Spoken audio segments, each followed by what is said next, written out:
Hello everyone, I am Jayanantha Prabhat. Previous videos lo OOPS concept introduction and first three principles abstraction, encapsulation and inheritance discuss chesam. And ee video lo last and fourth principle polymorphism gurinchi discuss cheddam. Polymorphism దీన్ని కూడా name తో derive చేయడానికి try చేద్దాం. Poly అంటే many అని అర్థం. Morph అంటే ఏంటి? జనరల్గా మన డైలీ లైఫ్లో మార్ఫింగ్ అంటాం కదా, మార్ఫ్ అంటే ఫామ్ అని అర్థం. ఇప్పుడు పాలీమార్ఫిజం అంటే టేకింగ్ మెనీ ఫార్మ్స్ అని అర్థం. ఇప్పుడు ఈ పాలీమార్ఫిజంలో టూ టైప్స్ ఉంటాయి, డైనమిక్ పాలీమార్ఫిజం అండ్ స్టాటిక్ పాలీమార్ఫిజం. డైనమిక్ అంటే మనకు తెలుసు కదా, రన్ టైంలో వర్క్ అవుతుంది, అండ్ స్టాటిక్ అంటే కంపైల్ టైంలో వర్క్ అవుతుంది. సో ఫస్ట్ డైనమిక్ పాలీమార్ఫిజం గురించి డిస్కస్ చేద్దాం. డైనమిక్ పాలీమార్ఫిజం అంటే ఏంటి? డైనమిక్ పాలీమార్ఫిజం అంటే సేమ్ నేమ్ ఉంటుంది మెథడ్కి, బట్ డిఫరెంట్ ఇంప్లిమెంటేషన్ అనమాట. Same name but different implementation. So ఇప్పుడు ఇందులో ఇన్హెరిటెన్స్ అనే కాన్సెప్ట్ కూడా ఇంక్లూడ్ అయి ఉంటుంది. ఎలా అంటే ఇప్పుడు మనం యానిమల్ అని ఒక క్లాస్ డిఫైన్ చేసాం. ఈ యానిమల్ అనే క్లాస్లో డాగ్ అనే ఇంకొక క్లాస్ డిఫైన్ చేసాం. ఇప్పుడు ఈ యానిమల్ అనే క్లాస్లో ఈట్ అనే ఫంక్షన్ ఉంది. ఈ ఈట్ అనే ఫంక్షన్ ఎగ్జిక్యూట్ చేసినప్పుడు అవుట్పుట్ యానిమల్ ఈటింగ్ అని ప్రింట్ అవుతుంది అనుకుందాం. ఇప్పుడు ఇది హైరార్కియల్ మేనర్లో ఉంది కాబట్టి ఈ డాగ్ అనే దానికి యానిమల్ అనే క్లాస్ ఇన్హెరిటెన్స్ ఉంటుంది కాబట్టి ఈ డాగ్ అనే క్లాస్లో కూడా ఈ ఈట్ అనే మెథడ్ వర్క్ అవుతుంది అనమాట. సో ఇలా వర్క్ అయినప్పుడు మనం డిఫైన్ చేస్తాం ఏంటి, డాగ్ అనే క్లాస్లో ఇలా ఈట్ అనే ఫంక్షన్ ఎగ్జిక్యూట్ అయినప్పుడు డాగ్ ఈటింగ్ అని ప్రింట్ అవ్వాలని. ఇప్పుడు మనం యానిమల్ అనే క్లాస్లో యానిమల్ డాట్ ఈట్ అనే ఫంక్షన్ని కాల్ చేస్తే యానిమల్ ఈటింగ్ అని అవుట్పుట్ వస్తుంది. అదే మనం డాగ్ డాట్ ఈట్ అనే మెథడ్ని కాల్ చేస్తే డాగ్ ఈటింగ్ అనే అవుట్పుట్ వస్తుంది. సో దీన్నే మనం మెథడ్ ఓవర్ రైడింగ్ అంటాం. మెథడ్ ఓవర్ రైడింగ్ ఈ పదం బాగా గుర్తుపెట్టుకోండి. స్టాటిక్ దాంట్లో కూడా చిన్న చేంజ్తో ఇది మళ్ళీ వస్తుంది. దీన్ని అంటే ఇన్హెరిటెన్స్లో ఉన్నది ఈ డాగ్ అనే క్లాస్ ఈట్ అనే ఫంక్షన్ని, ఇందులో ఉన్న ఈట్ అనే ఫంక్షన్ని ఓవర్ రైడ్ చేసి ఇది అవుట్పుట్ ఇస్తుంది కదా, కాబట్టి దీన్ని మెథడ్ ఓవర్ రైడింగ్ అంటాం అన్నమాట. So this is about dynamic polymorphism. ఇప్పుడు స్టాటిక్ పాలీమార్ఫిజం చూద్దాం. స్టాటిక్ పాలీమార్ఫిజం అంటే ఏంటి? కంపైల్ టైంలో వర్క్ అవుతుందని మనం ముందే చెప్పుకున్నాం కదా. కంపైల్ టైంలో వర్క్ అవడం అంటే ఇప్పుడు ఒకటి same name but different arguments. మనకి ఫంక్షన్స్లో ఎలా అయితే ఆర్గ్యుమెంట్స్ ఉంటాయి కదా, ఆర్గ్యుమెంట్స్ పాస్ చేస్తాం parameters.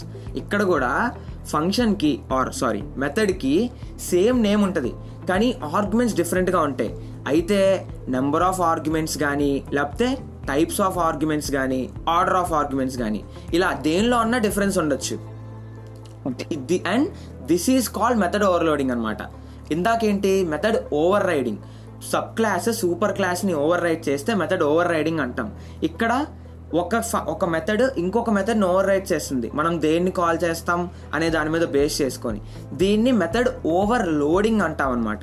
And method overloading is ability to share same name but different arguments అనమాట. ఇప్పుడు ఇందాకట్లాగే ఒక ఎగ్జాంపుల్ తీసుకుందాం. బైక్ అనే క్లాస్ తీసుకుందాం. ఇప్పుడు ఈ బైక్ అనే క్లాస్లో డ్రైవ్ అనే మెథడ్ ఉంటుంది. డ్రైవ్ అనే మెథడ్లో 3 ఉన్నాయి సేమ్ నేమ్, కానీ ఆర్గ్యుమెంట్స్ చూసుకుంటే స్పీడ్ ఒకటి, స్ట్రింగ్ ఒకటి, అంటే ఏ స్పీడ్ అనేది ఇంట్ అనమాట, ఎంత స్పీడ్లో వెళ్తున్నాం అనేది, అండ్ డెస్టినేషన్ అనేది స్ట్రింగ్ అనమాట, ఏ డెస్టినేషన్కి వెళ్ళాం అనేది. ఇందులో స్పీడ్ ఉంది, డిస్టెన్స్ ఉంది, ఇందులో డెస్టినేషన్ ఉంది, స్పీడ్ ఉంది. సో ఈ ఆర్గ్యుమెంట్స్ అన్నీ డిఫరెంట్ టైప్స్లో కానీ డిఫరెంట్ నెంబర్ ఆఫ్ ఆర్గ్యుమెంట్స్ కానీ లేకపోతే ఆర్డర్ అన్నా చేంజ్ అవ్వచ్చు. ఇలా ఆర్డర్ కానీ టైప్స్ కానీ నెంబర్ ఆఫ్ ఆర్గ్యుమెంట్స్ కానీ చేంజ్ ఉంటుంది అనమాట. ఇలా ఎవ్రీ ఫంక్షన్లో ఐదర్ నెంబర్ ఆఫ్ ఆర్గ్యుమెంట్స్ కానీ టైప్స్ ఆఫ్ ఆర్గ్యుమెంట్స్ కానీ ఆర్డర్ ఆఫ్ ఆర్గ్యుమెంట్స్ కానీ చేంజ్ ఉంది కదా. సో ఈ చేంజ్ బట్టి కంపైలర్ ఏ మెథడ్ని కాల్ చేయాలి అనేది డిసైడ్ అవుతుంది అనమాట. ఇప్పుడు మనం ఈ ఫంక్షన్ని కాల్ చేసి ఇప్పుడు మనం మై బైక్ డ్రైవ్ అనే ఒక ఫంక్షన్ని కాల్ చేసాం. ఆర్గ్యుమెంట్స్ ఏం పాస్ చేసాం? 45 అండ్ గుంటూరు. ఇదేమో ఇంటీజర్, ఇదేమో స్ట్రింగ్. ఇది ఇప్పుడు దేనికి కరస్పాండింగ్గా ఉంది? ఈ స్పీడ్కి ఇంకా ఈ స్ట్రింగ్కి, ఈ రెండింటికి కరస్పాండింగ్గా ఉంది కదా.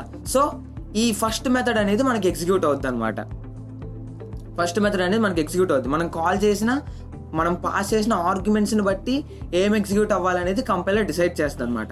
ఈ మెథడ్ ఓవర్లోడింగ్తో కొంచెం జాగ్రత్తగా ఉండాలి. ఎందుకంటే పొరపాటున మనం ఒక ఆర్గ్యుమెంట్ పాస్ చేయబోయి ఇంకో ఆర్గ్యుమెంట్ పాస్ చేస్తే ఎర్రర్ వచ్చిందనే అని కూడా మనకు తెలియకుండా ప్రోగ్రామ్ ఎగ్జిక్యూట్ అయిపోద్ది అనమాట.